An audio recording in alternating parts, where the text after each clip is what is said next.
from the release 2023 roadmap by Team 17. From new content to monetization, as well as small maps, we'll explore the exciting aspects of this game that you don't want to miss, and provide an interesting perspective that people don't seem to really take notice of.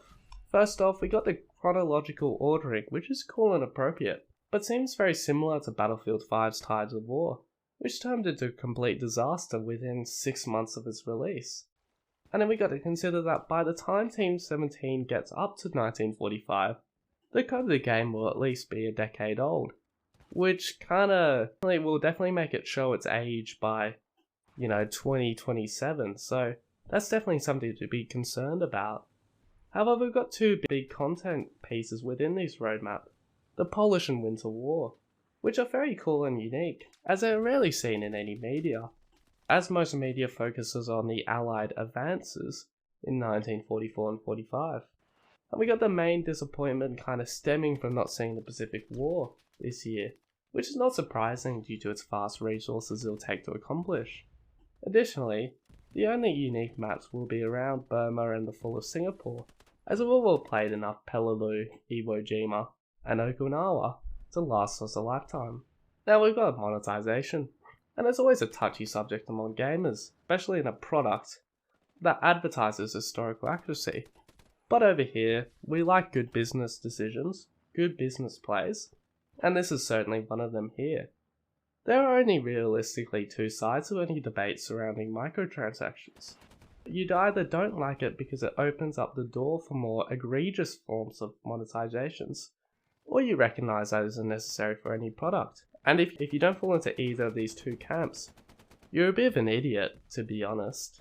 Due to the game's advertising of historical accuracy, the developers cannot get too imaginative.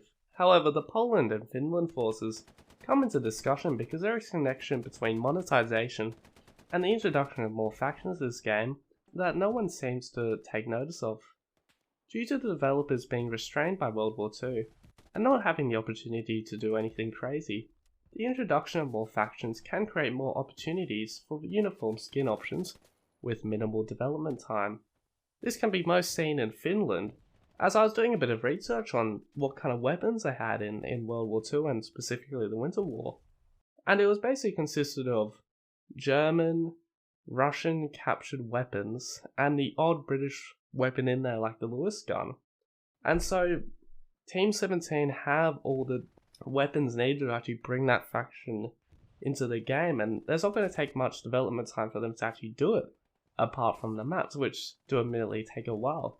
But they can release 8 skins at launch, so that's like $80 AUD. So they can easily get a good amount of revenue from such an easy implementation. And that's a good bit of cost-benefit analysis right there, so we got to love them taking advantage of this player base. Good business decision. And then we go into small maps and modes, and they have been heavily debated as well. But they could be an amazing addition, in my opinion. They give way more game variety, which is heavily needed in, this game only having 2 modes. They're pretty similar, and they're both 100 players.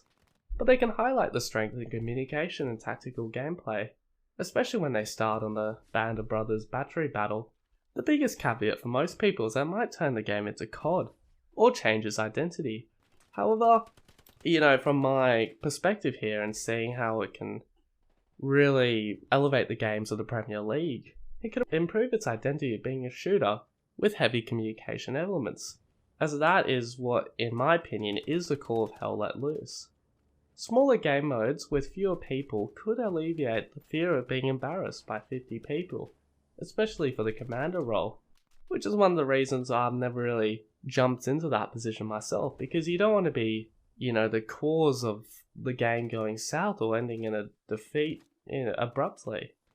And then we have the non-communication tools, which are cool because it'd be interesting to see how far the developers go with that idea. Ultimately we got to go in conclusion here. Criticism around the roadmap and monetization, much which, is fair to some degree. But there is some exciting aspects here that should not be overlooked. Small modes and maps could be an amazing addition to the game, and the introduction of new factions will be cool because, that's something people don't really know about. I don't know much about Germany's offensive into Poland at the start of war in 1939. And then we also got to consider that it'll create a lot more uniforms, which, raises the revenue generated for this game beyond the initial sales, which is definitely, we'll all take advantage of that eventually, say in 2 years down the line. And, if you got any differing opinions, drop them down in the comments. I'll be keen.